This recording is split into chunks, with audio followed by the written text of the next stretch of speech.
à quoi sert ce spectacle? Ça parle de 5 histoires qui doivent se retrouver quelque part, mais où? Raoul Collectif, deuxième. Concret de notre collectif sur le plateau pour le signaling promeneur, ce sont des promeneurs qui se retrouvent dans une clairière pour tenter de dégager de la clarté. Le prologue, David commence par dire, voilà, nous avons beaucoup marché pour y aller jusqu'ici, et merci d'être venu à cette halte.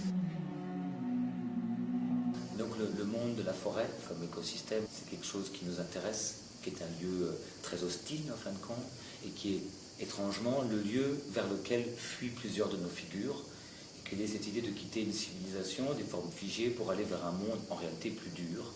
Est-ce que c'est pour s'isoler? Est-ce que c'est pour fuir, se confronter à quelque chose de plus viscéral, de plus pulsionnel?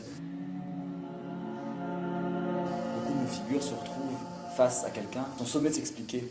Face à la société. Face à la société, face aux autres, face à quelqu'un qui représente le pouvoir, la justice. Face à comment il est convenu d'agir, face à ce qu'il est convenu de répondre, à ce qu'il serait convenu de faire. On se met ensemble pour parler de destin d'individus. Ça c'est pas pour rien non plus par rapport à la génération à laquelle on s'inscrit, je crois. Comment est-ce qu'on fait quand on n'arrive pas à s'inscrire? Est-ce qu'on s'en va? Et comment est-ce qu'on se bat à l'intérieur? Avec quelles armes?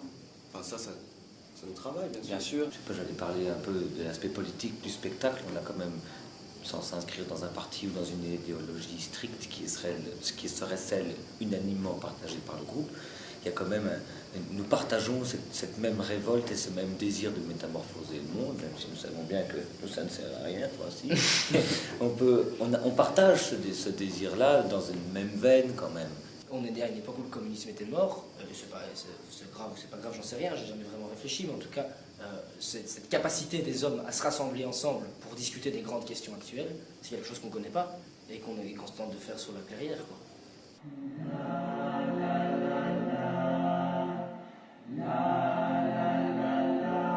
On n'a pas voulu être drôle, on a voulu avoir une énergie de plateau généreuse, débordante, pleine de vie, parce que c'est quand même ça qu'on défend avant tout, la vie. Et en fait, il se trouve que oui, le rire est une conséquence d'une force de vie, donc finalement tout ça est assez drôle. On a voulu quand même le spectacle ludique. Oui, tout à fait. Et donc que ce soit un jeu, qu'on s'amuse. Et je crois que ce qui est peut-être perceptible par le spectateur et inconscient chez nous, quand on est en situation de jeu, je crois que nous on s'amuse vraiment. Cette bonne humeur, cette joie même dans des thématiques morbides, elle est plus importante, elle est sensible.